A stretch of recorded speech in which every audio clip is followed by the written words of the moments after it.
Shalom, selamat pagi Ibu Bapak yang sama-sama dikasihi Tuhan.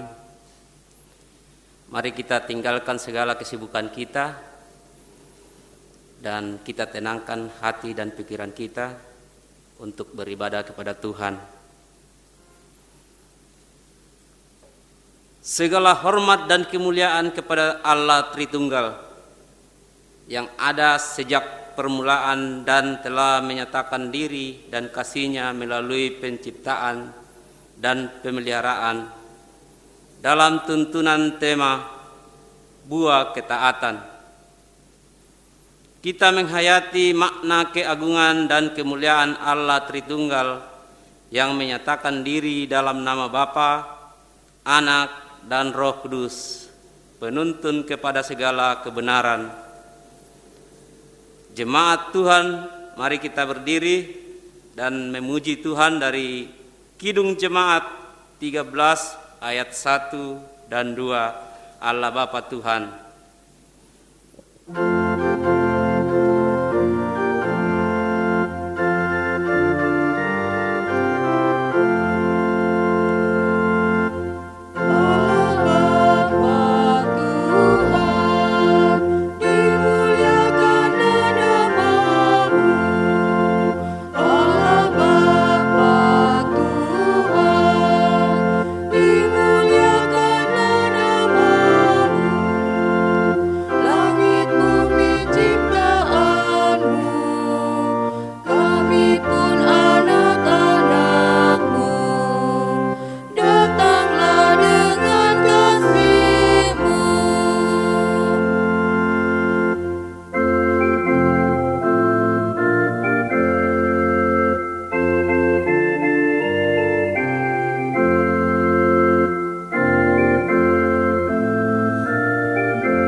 Ibadah ini berlangsung dalam nama Bapa, Anak, dan Roh Kudus.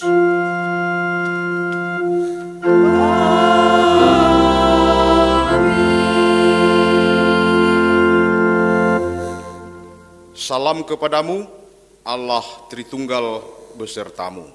Besertamu juga. Silahkan duduk. Mari kita membaca Mazmur secara berbalasan dari Mazmur 13 ayat 2 sampai 6. Berapa lama lagi Tuhan Kau lupakan aku terus-menerus? Berapa lama lagi Kau sembunyikan wajah-Mu terhadap aku? Berapa lama lagi aku harus menaruh kekhawatiran dalam diriku dan bersedih hati sepanjang hari? Berapa lama lagi musuhku meninggikan diri atas aku? Pandanglah kiranya, jawablah aku, ya Tuhan, Allahku. Buatlah mataku bercahaya, supaya jangan aku tertidur dan mati. Supaya musuhku jangan berkata, aku telah mengalahkan dia, dan lawan-lawanku bersorak-sorai apabila aku goyah. Tetapi aku, kepada kasih setia-Mu aku percaya, hatiku bersorak-sorak karena penyelamatanmu. Aku mau menyanyi untuk Tuhan, karena Ia telah berbuat baik kepadaku. Saudara-saudara, Bapak Ibu yang dikasihi Tuhan, mari kita menghadap Tuhan untuk datang mengakui bahwa kita ini adalah orang yang berdosa. Mari dengan sungguh-sungguh kita berkata bahwa dengan segala kerendahan hati sebagai gerejamu, kami mengaku belum sanggup mewujudkan kesatuan sebagai tubuh Kristus untuk saling menerima dan saling menghargai dalam kepelbagaian serta menjadi bagian dari solusi. Ya Tuhan, ajarilah kami untuk saling menerima dan mengampuni satu dengan yang lain sebagai tubuh Kristus.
Kepada kamu sekalian yang tunduk dalam penyesalan, berita anugerah dari Allah diteguhkan kembali. Mazmur 25 ayat 8-9. Tuhan itu baik dan benar, sebab itu Ia menunjukkan jalan kepada orang yang sesat. Ia membimbing orang-orang yang rendah hati menurut hukum, dan Ia mengajarkan jalannya kepada orang-orang yang rendah hati.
Jemaat yang dikasihi Tuhan, tiba saatnya kita akan memberikan tanda ucapan syukur kita kepada Tuhan dengan didasari oleh firman-Nya dari Amsal pasal 7 ayatnya yang ke-14.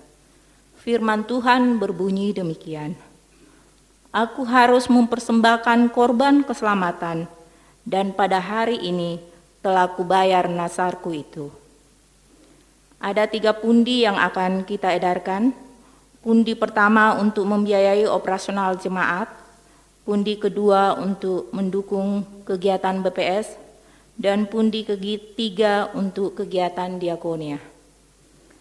Persembahan kita dapat kita transfer melalui rekening Gereja Toraja Jemaat Galaksi sebagaimana tertera pada slide. Mengiringi persembahan kita akan nyanyikan PKJ 149 ayatnya yang pertama dan kedua, ucap syukur pada Tuhan.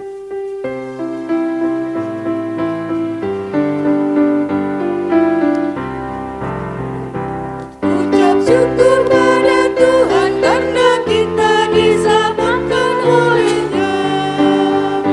Senandungkan lagu baru, senandungkan lagu baru bagi-Nya.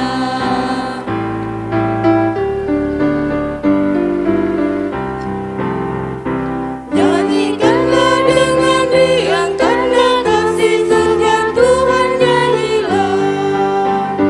Senandungkan lagu baru, senandungkan lagu baru bagi-Nya. Mari kita doakan persembahan kita. Kita berdoa. Ya Tuhan Allah Bapa dalam surga, terima kasih atas waktu dan kesempatan yang Tuhan berikan, sehingga pada saat ini kami boleh memberikan persembahan kami sebagai wujud ungkapan rasa syukur kami atas segala berkat dan kasih Tuhan yang tak pernah berkesudahan dalam kehidupan kami. Tuhan, kami mohon berkenan, sucikan dan berkati persembahan umat-Mu ini, agar dapat digunakan untuk pekerjaan dan pelayanan kerajaan Tuhan, terutama di tempat ini. Berkati juga berkat-Mu Tuhan yang masih ada pada kami. Ajar kami untuk senantiasa bersyukur dan menggunakannya dalam kehidupan kami seturut dengan kehendak-Mu. Inilah doa syukur kami yang kami bawa dalam nama Tuhan Yesus yang adalah sumber berkat kehidupan kami. Amin. Saudara-saudara sidang jemaat, Bapak Ibu yang dikasihi Tuhan, sekarang ini firman Tuhan akan kita baca lalu kita renungkan, dan ada 3 bacaan kita di minggu ini. Pertama, Kejadian 22 ayat 1 sampai 14, itu nanti menjadi bahan utama untuk kita fokus merenungkannya. Lalu Roma 6 ayat 15 sampai 23, kemudian Matius 10 ayat 40 sampai 42. Karena itu saudara-saudara, marilah kita berdoa. Tuhan, saat ini kami akan membaca dan merenungkan firman-Mu.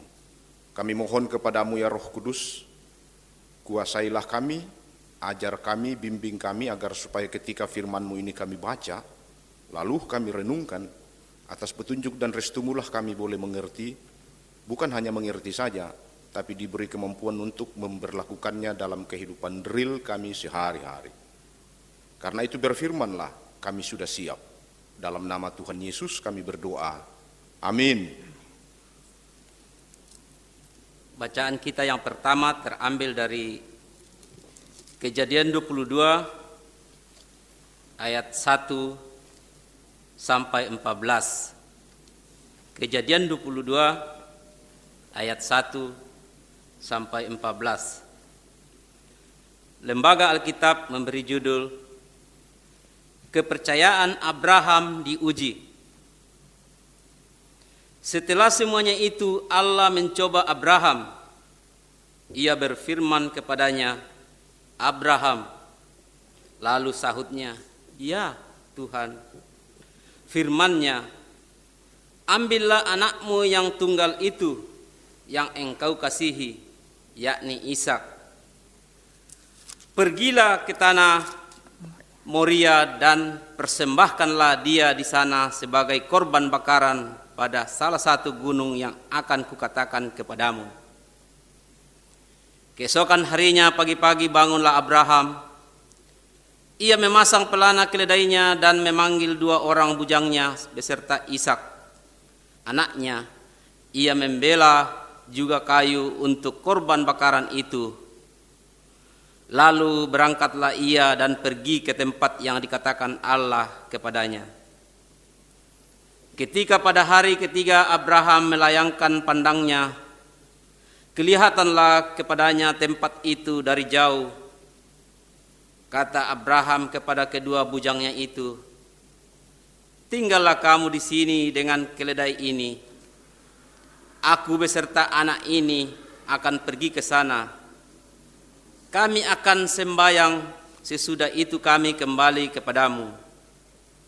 Lalu Abraham mengambil kayu untuk korban bakaran itu dan memikulnya ke atas bahu Ishak anaknya. Sedang di tangannya dibawanya api dan pisau. Demikianlah keduanya berjalan bersama-sama. Lalu berkatalah Ishak kepada Abraham, ayahnya, "Bapa." Sahut Abraham, "Ya anakku." Bertanyalah ia, "Di sini sudah ada api dan kayu, tetapi di manakah anak domba untuk korban bakaran itu?"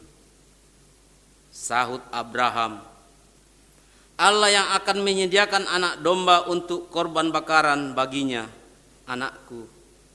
Demikianlah keduanya berjalan bersama-sama. Sampailah mereka ke tempat yang dikatakan Allah kepadanya. Lalu Abraham mendirikan mezbah di situ. Disusunnyalah kayu, diikatnya Ishak, anaknya itu, dan diletakkannya di mezbah itu di atas kayu api. Sesudah itu Abraham mengulurkan tangannya, lalu mengambil pisau untuk menyembelih anaknya. Tetapi berserulah malaikat Tuhan dari langit kepadanya, "Abraham, Abraham." Sahutnya, "Ya Tuhan." Lalu ia berfirman, "Jangan bunuh anak itu dan jangan kau apa-apakan dia. Sebab telah kuketahui sekarang bahwa engkau takut akan Allah dan engkau tidak segan-segan untuk menyerahkan anakmu yang tunggal kepadaku." Lalu Abraham menoleh dan melihat seekor domba jantan di belakangnya, yang tanduknya tersangkut dalam belukar. Abraham mengambil domba itu, lalu mengorbankannya sebagai korban bakaran pengganti anaknya. Dan Abraham menamai tempat itu, "Tuhan menyediakan." Sebab itu sampai sekarang dikatakan orang, "Di atas gunung Tuhan akan disediakan." Demikian firman Tuhan. Amin.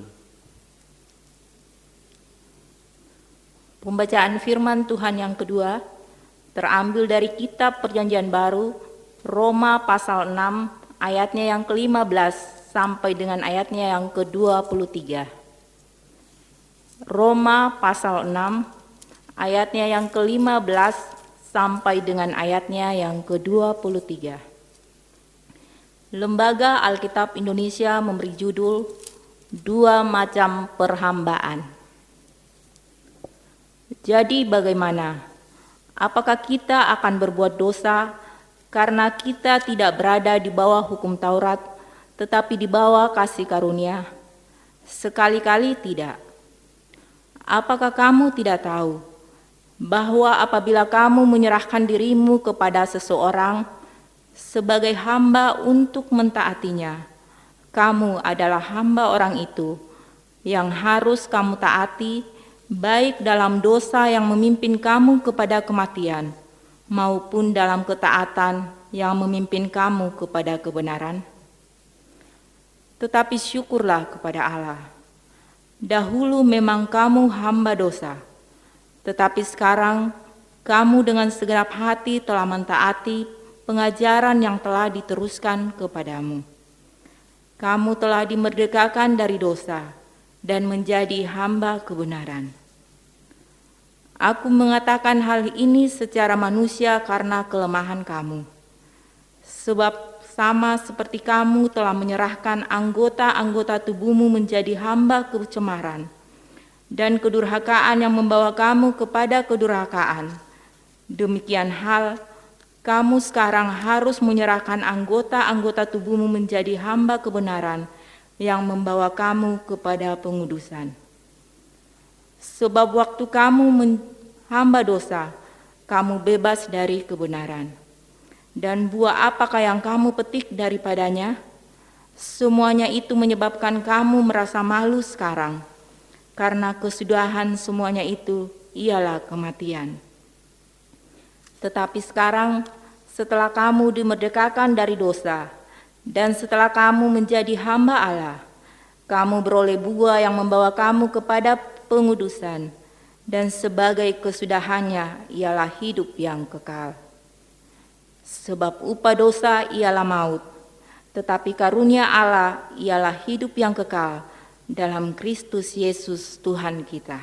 Demikian pembacaan firman Tuhan. Haleluya.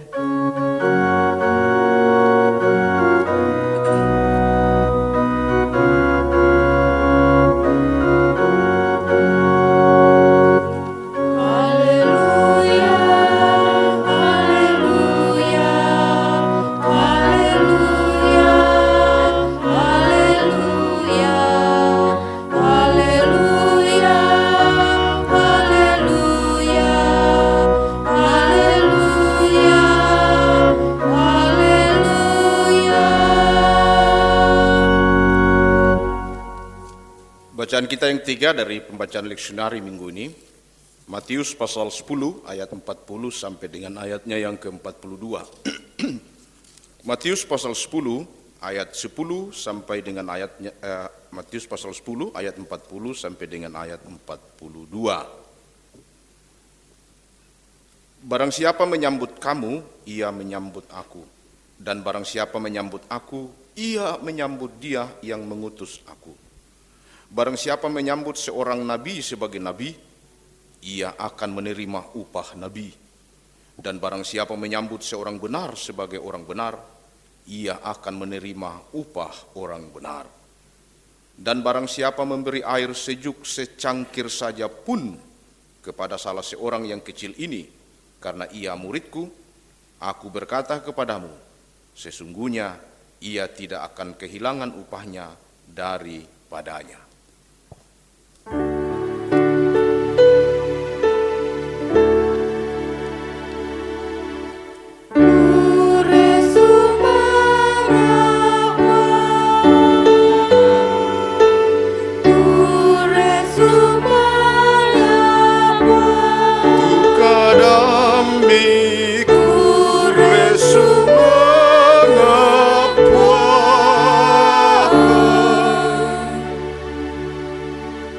Silahkan duduk.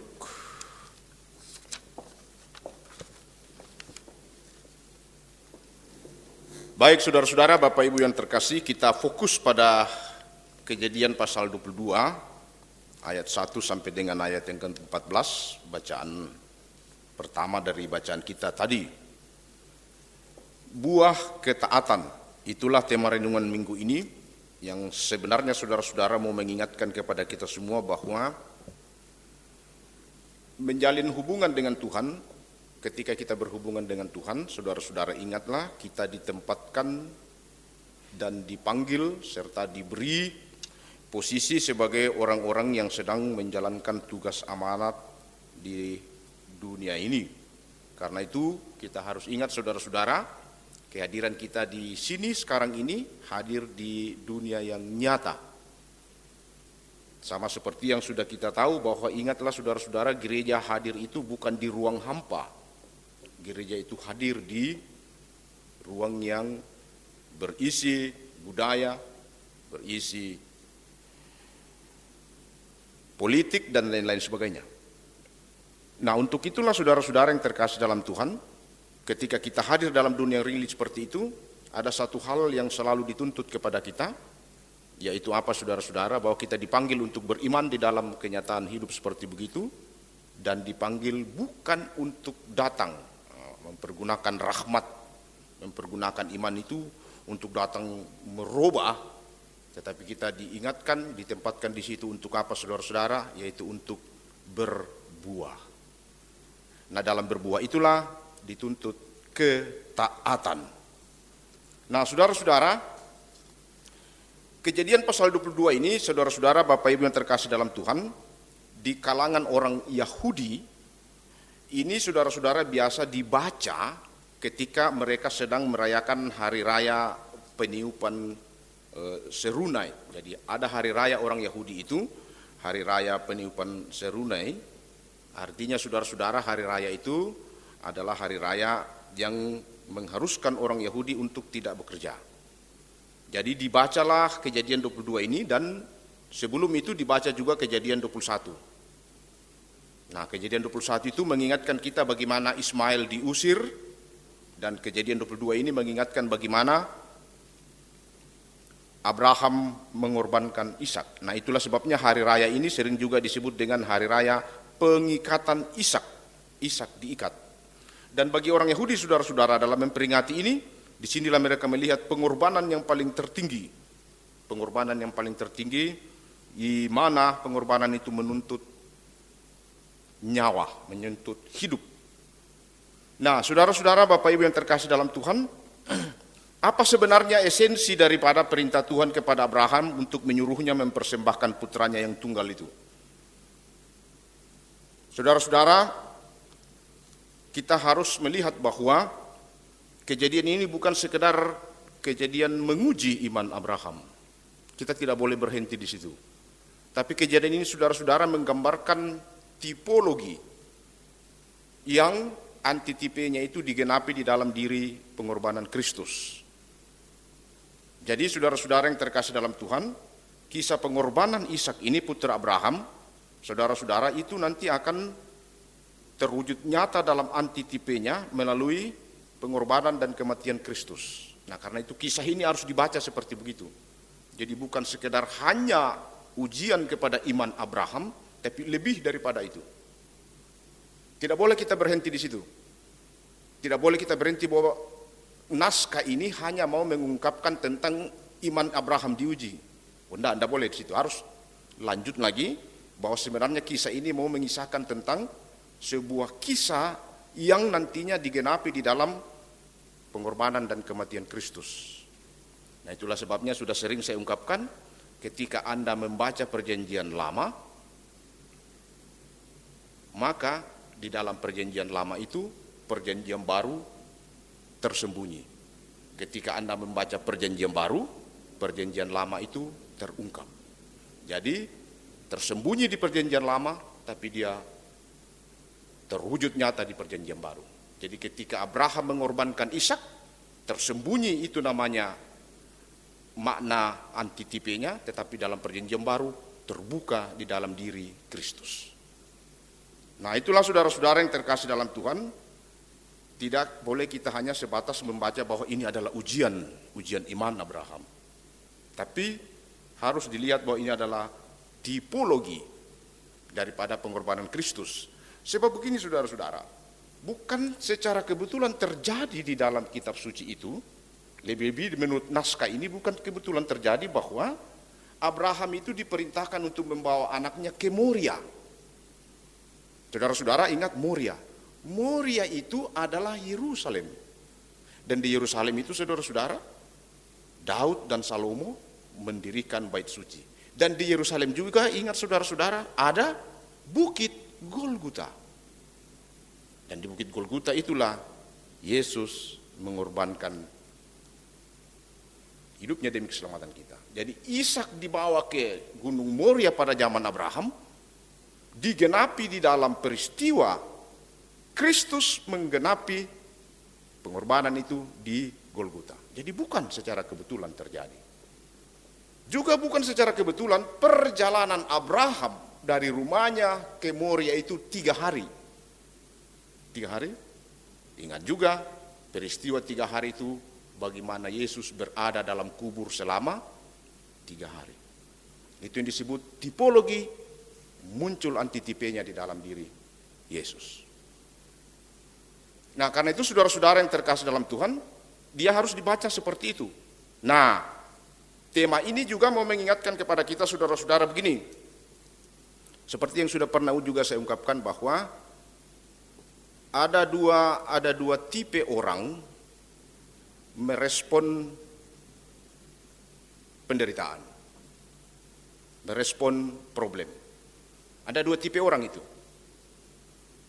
Seseorang ketika ia merespon penderitaan, merespon problem, merespon wabah ini, wabah corona ini, ada dua tipe orang itu merespon itu. Yang mana itu Pak Pendeta? Satu, orang-orang yang tidak percaya, orang-orang yang di luar gereja, ketika merespon bencana, merespon wabah ini, mereka itu mengatakan ini adalah musibah, ini adalah kecelakaan, ini adalah kutuk Tuhan. Tapi bagi orang yang percaya, bagi gereja, ia merespon bencana ini, ia merespon musibah ini, ia merespon wabah ini dengan mengatakan ini adalah ujian bagi iman kita. Itu di situ perbedaannya.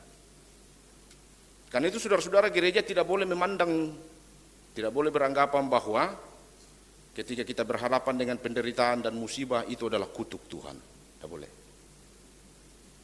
Tapi kita diingatkan di situ sebenarnya bisa jadi saudara-saudara ujian kita sedang menghadapi itu, iman kita sedang diuji. Nah karena itu saudara-saudara yang terkasih dalam Tuhan, ketaatan itu perlu. Nah juga ketaatan Abraham itu, saudara-saudara yang terkasih dalam Tuhan, dibuktikan dengan apa? Spontanitas. Artinya begini saudara-saudara yang terkasih dalam Tuhan, ketika Tuhan datang kepada Abraham, Abraham pergi tinggalkan kampungmu, tinggalkan orang tuamu. Abraham tidak banyak bertanya, mau kemana, untuk apa, dia pergi saja. Kedua, ketika Tuhan datang lagi, Abraham pergi ke Gunung Moria, bawa anakmu Ishak, anak tunggalmu itu, persembahkan dia. Dia tidak bertanya untuk apa, dia pergi saja. Apa artinya itu saudara-saudara? Itu adalah ketaatan. Jadi saudara-saudara yang terkasih dalam Tuhan, ketaatan di dalam Tuhan itu tidak membutuhkan prestasi-prestasi kita. Tuhan tidak butuh prestasi kita. Jangan bilang, waduh Tuhan saya ini orang yang paling capek di gereja ini, paling capek di pelayanan ini, paling capek ini urus ini. Tuhan tidak butuh itu. Lihat Abraham, Tuhan tidak butuh. Tapi yang terjadi ialah ketaatan.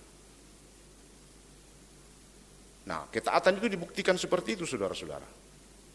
Kita tidak banyak memperhitungkan hal-hal yang lain, tidak banyak hitung-hitungan dengan Tuhan, tetapi ketaatan kita ialah spontanitas. Nah, untuk itulah Bapak Ibu saudara-saudara yang terkasih dalam Tuhan, minggu ini mau mengingatkan kepada kita semua itu, ketaatan yang sungguh itu. Dan memang saudara-saudara, ketika kita mewujud nyatakan kenyataan itu sebagai buah-buah iman kita, memang dia harus butuh pengorbanan. Dia harus butuh pengorbanan. Tidak ada ketaatan yang tidak membutuhkan pengorbanan. Kalau ada ketaatan yang tidak membutuhkan pengorbanan, itu ketaatan palsu itu. Kalau ada ketaatan atau kesetiaan yang tidak pernah membutuhkan pengorbanan, itu palsu itu. Jadi saudara-saudara yang terkasih dalam Tuhan, memang ketaatan itu menuntut pengorbanan. Itu intonasinya sama dengan saudara-saudara, ialah ketika kita berupaya untuk bisa membuahkan iman kita ini, supaya iman kita ini berbuah di tengah-tengah realita hidup ini. Saudara-saudara yang terkasih dalam Tuhan, ketika itu harus kita buat, memang kita harus ada luka di situ, ada pengorbanan di situ. Membuahkan iman itu saudara-saudara harus pikul salib. Kalau ada orang Kristen tidak mau pikul salib, tidak mau terluka di dalam pikul salib, dia bukan orang Kristen. Kalau ada orang Kristen maunya senang-senang saja, maunya aman-aman saja, maunya mulus-mulus saja, maunya sukses, maunya makmur, maunya enak-enak saja, bahaya. Posisi salib di mana? Karena itu saudara-saudara, ketika kita pergi ke gereja, ketika kita beribadah, apalagi ketika kita berdoa di bawah salib, lalu kita tidak mau menanggung konsekuensi salib itu, bagaimana itu? Banyak orang saudara-saudara berdoa di bawah salib, berdoa di bawah salib di mana Yesus berdarah-darah, tetapi dia tidak mau berdarah-darah demi salib. Dan itu terjadi bagi orang-orang yang memposisikan Tuhan sebagai sarana, bukan sasaran. Banyak orang mempersoalkan itu dan memposisikan Tuhan sebagai sarana. Tuhan dijadikannya sebagai tempat untuk meminta, menyuruh, tetapi bukan fokus pada Tuhan. Itu tidak ada di dalam ketaatan yang sungguh. Nah, ketaatan yang sempurna itu dibuktikan dengan Kristus. Yaitu dalam wujud apa, saudara-saudara? Ia tampil dengan rendah hati. Ia tampil dengan penuh pengampunan. Ia tampil dengan rela berkorban. Ia tampil dengan menjalin hubungan dengan siapa saja. Dan di situ dia harus banyak berkorban. Jadi ketaatan menuntut pengorbanan. Dan pengorbanan itu, saudara-saudara yang terkasih dalam Tuhan, kelak nanti akan berbuah. Abraham setelah melaksanakan pengorbanan Ishak, di ayat-ayat selanjutnya Tuhan menegaskan janjinya kembali. Tuhan katakan ia bersumpah pada dirinya sendiri untuk mewujudkan janji itu kepada Abraham dan keturunannya. Nah, karena itu saudara-saudara, mana ketaatan kita sekarang ini? Ketaatan butuh pengorbanan. Karena pengorbanan adalah bagian yang tidak terpisahkan dari ketaatan. Dan itu saudara-saudara membuktikan bahwa ketaatan kita itu ketaatan yang sejati. Amin.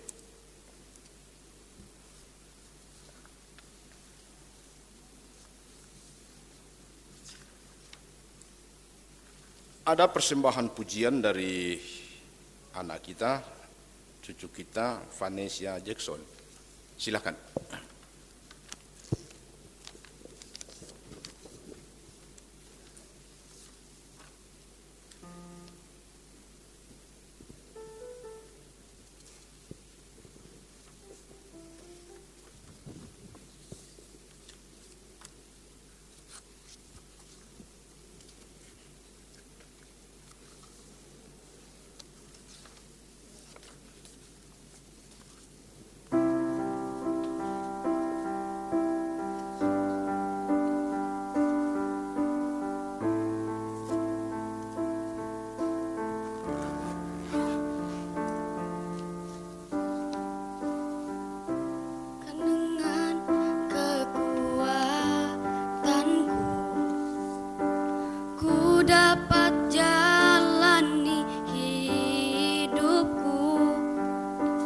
Tanpa Tuhan yang di sampingku, ku tak mampu sendiri. Engkaulah kuatku yang menopangku, ku pandang wajah-Mu dan berseru, pertolonganku datang dari-Mu. Peganglah tanganku, jangan lepaskan, Kaulah harapan dalam hidupku. Bukan dengan kekuatanku ku dapat jalani hidupku, tanpa Tuhan yang di sampingku, ku tak mampu sendiri. Engkaulah kuatku yang menopangku, ku pandang wajah-Mu dan berseru,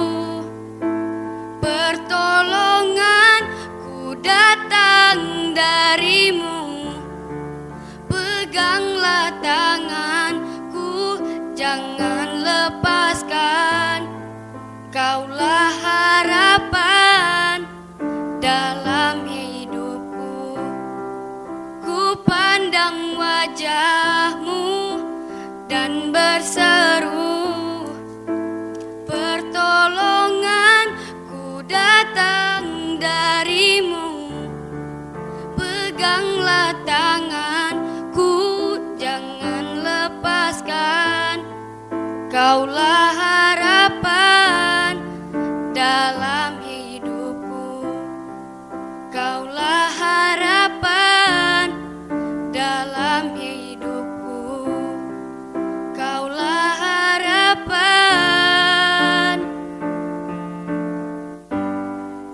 dalam hidupku.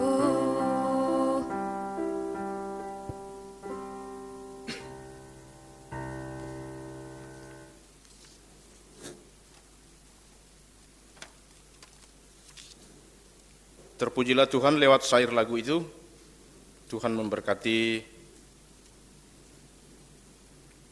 Anakda Jackson, Fania Jackson. Baik saudara-saudara, mari kita satu dalam doa dan kita mendoakan beberapa hal yang direkomendasikan ini.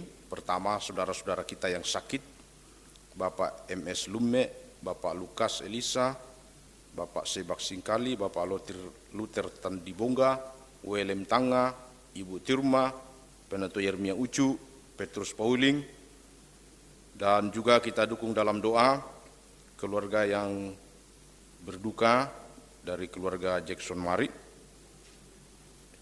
yang hari ini Ibu Rosa Malipu dikuburkan di Toraja. Kemudian niat nikah Saudara Selo dengan Saudara Beni yang akan dilaksanakan pemberkatan nikah di Kesu Labo.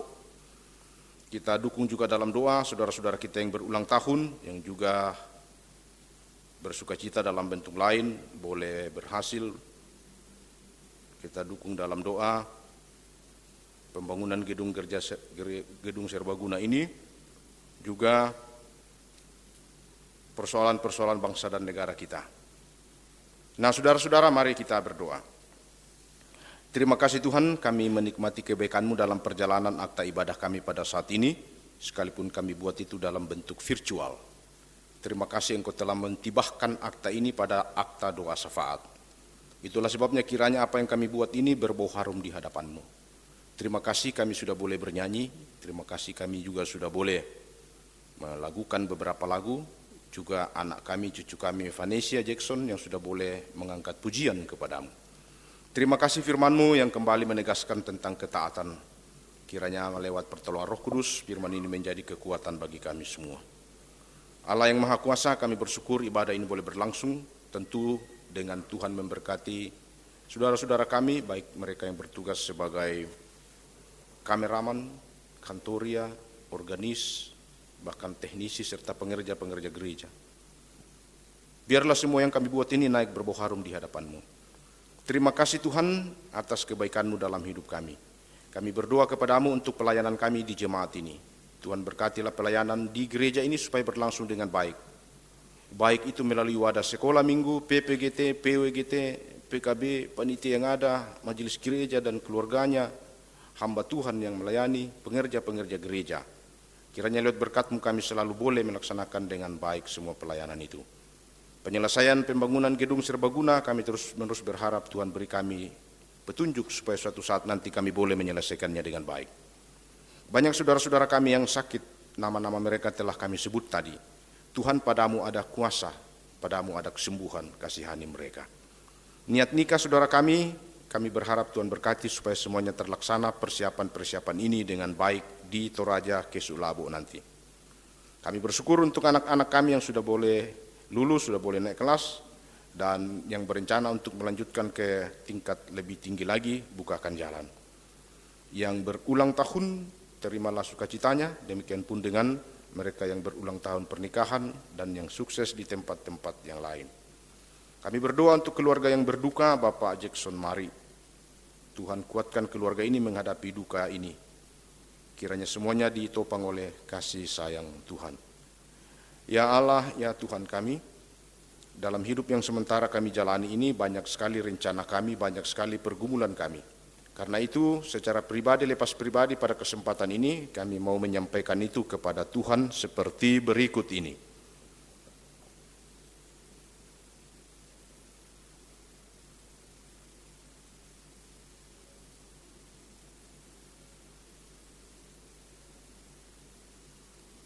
Terima kasih Tuhan, kami percaya bagimu tidak ada yang mustahil, karena itu jadilah kehendak-Mu sebab rencana-Mu itu selalu indah untuk kami semua. Kami berdoa untuk persoalan corona ini. Kiranya Tuhan kami selalu dikuatkan di dalamnya, dan jikalau mungkin Tuhan hentikanlah sebab persoalan ini mengganggu sekali dalam kehidupan kami.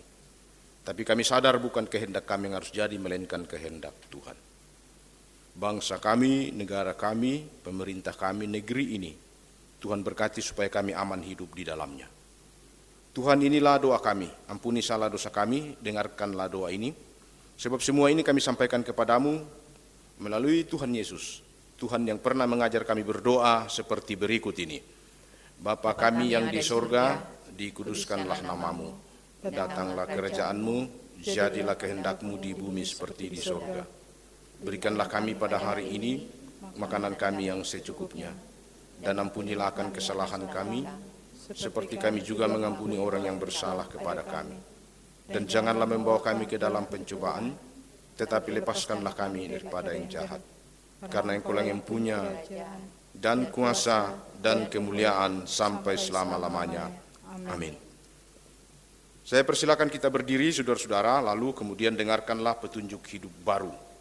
Tetapi sekarang, setelah kamu dimerdekakan dari dosa dan setelah kamu menjadi hamba Allah, kamu beroleh buah yang membawa kamu kepada pengudusan, dan sebagai kesudahannya ialah hidup yang kekal.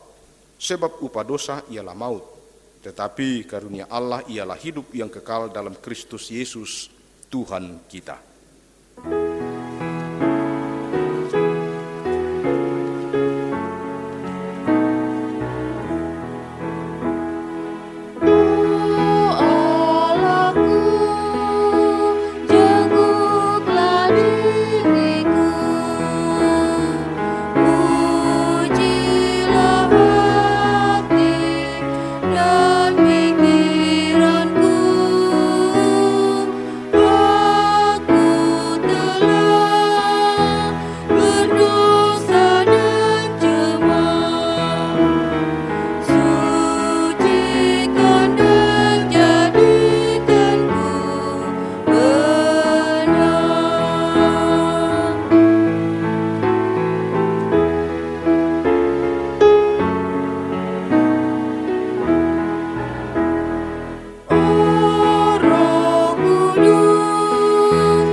Saudara-saudara, pergilah beritakanlah firman Tuhan dalam hidupmu.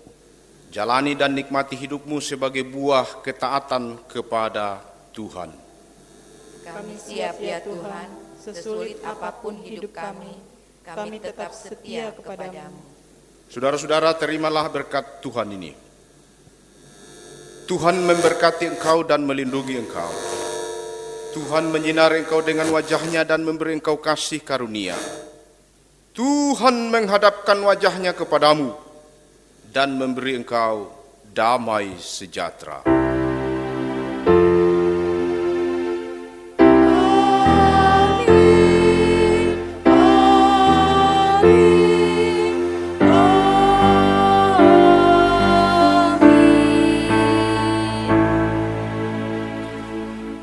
Sebagai lagu penutup, mari kita memuji Tuhan. Hati sebagai hamba.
demikian ibadah kita. Dipersilakan duduk.